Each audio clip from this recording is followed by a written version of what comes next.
ComActivate is funded by the European Union LIFE program, and it aims to tackle energy poverty in the specific context of the Central and Eastern Europe. We have selected 3 pilot countries and 4 pilot municipalities in Lithuania, Bulgaria, and Hungary. So why is the context in Central and Eastern Europe specific? We have a housing stock that's predominantly multi-family apartment buildings, scattered ownership, scattered social groups, very difficult decision-making, and very poor state of the buildings that were constructed between the 60s and the 90s. So energy poverty is mixed with another groups of vulnerabilities. Before we started the project, the main challenges were that Hungary doesn't really have state subsidies, so the subsidy system doesn't work very well, and paired with this, we have a really tight municipal budget. So even if the municipality has a ready-to-act attitudes and is ready to innovate, the budget doesn't make it possible. Our housing stock is in a really bad condition by historic heritage. We think that one of the major impediments is practically the lack of incentives for energy efficient renovation. Because currently, at least in Hungary, the utility prices, including energy prices, are capped, which means that the payoff period of an energy efficient renovation, it's decades. So on a commercial basis, it will never happen. Buildings which are more than 100 years old, energy efficiency would be the last thing to consider, because a lot of things like structural problems of the building are much more important than energy efficiency. The biggest challenge in Bulgaria as a whole is related to lack of political will and lack of any financial subsidies to support the renovation process. And generally it's an issue of cooperation between local level, national level, and coordination of different policies. The municipalities, which are absolutely crucial in ensuring that renovations happen, have too many priorities on their tables. They have too little employees. It takes a lot of time and expertise to train professional staff to provide services when it comes to renovations.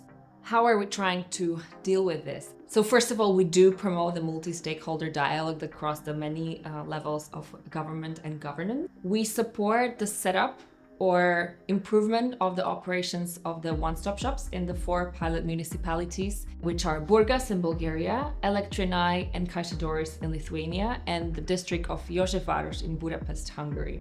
One-stop shops have the potential to be a matchmaker where there's currently none.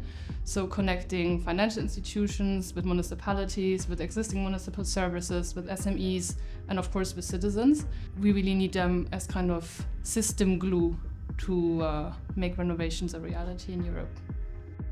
Through the establishment of resource centers or one-stop shops that help people to refurbish their buildings, we support the municipalities that they install institutions that provide long-standing support to people who are in need of housing-related problems. And we see that often people are focusing only on energy efficiency, and through the resource centers there is also the possibility to help people to tackling other challenges they're facing, paying the bills, improving the structure of the building. We have opened the Renovation Information Center in our municipality, and we are providing residents with short and simple information about the renovation process. And also we collect the data on the areas in our city where the renovation is mostly needed. Many of the people in Bulgaria in the region live in multi-family buildings which were built 40, 50 years ago. Their energy conditions are not very good. To renovate them requires a lot of investments, which cannot be done solely from the people living in them. During the last call of the National Renovation Program, the colleagues in the Energy Office supported 220 homeowners associations, and we managed to submit 220 projects, which is the highest number from all the cities in Bulgaria. Through ComActivate, we gave a physical place to a resource center. It's called Lakótér, and through this physical space, we were able to introduce an energy sufficiency consulting system, which works with an external energy expert who goes into our tenants' homes and gives them tailored energy advice. The resource center that was set up by Józsefváros municipality seems to be quite strongly embedded into this municipal environment. Municipal tenants were the target group, and it seems that they could gain trust among the residents. And there was a new energy auditor contracted. He was able to really gain trust again and being able to enter into the flat of these municipal tenants and really change somehow the settings and the mindset of people with regard to the everyday energy tricks that they can apply. The biggest success is that we bring all interested parties together and encourage new municipalities for the promotion of renovation in Lithuania. And for example, municipality of Vilnius district. They are in the very end of renovation table in Lithuania, but now they become our informal partners and we share the good practices.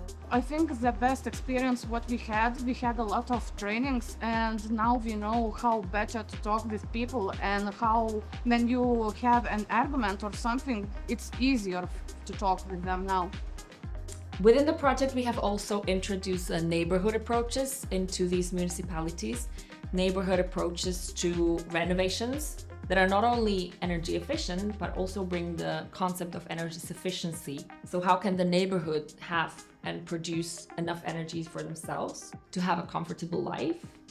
But also how can we ensure that the planet's resources are safe? We are actually supporting our project partners to develop the neighborhood energy sufficiency roadmaps in a structured way, help them analyze the current consumption of energy, identify the priority measures, and how to translate those general ideas in practical and realistic actions. One of the main lessons would be definitely that when the projects are implemented, it's not only about the technical solution, it is about the social component, which is very often underestimating.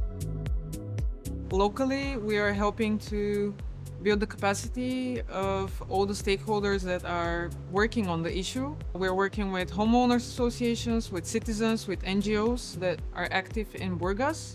Maybe a big learning for us was that technical interventions alone are not enough, and you need really good communication and also social skills to work with energy vulnerable households. Our biggest learnings is that this is a really long run, so it's like a marathon. We are not having a 5-meter run, 100-meter run. It's really a marathon that we have to take. So we have to start with the first steps and trying to solve the challenges that we find on our way. We hope to sustain the good partnership within this consortium and also continue the work of the Energy Office in Bulgas, which I think is quite beneficial for either the administration and the citizens. We have also developed business plans for sustainability of the one-stop shops, because the usual challenge is that after a project finishes, the one-stop shops run out of funding and they close. We definitely want to avoid that, so we're preparing the institutions and the municipalities to integrate the one-stop shops into their regular daily operations, so that the continuity happens. And I'm a big believer in multi-stakeholder and multi-partner solutions, because if people are not bought in, then the solutions don't work. And I'm also looking forward to keeping the one-stop shops and having them open and serving to the citizens, and especially energy poor citizens, for as long as it's necessary.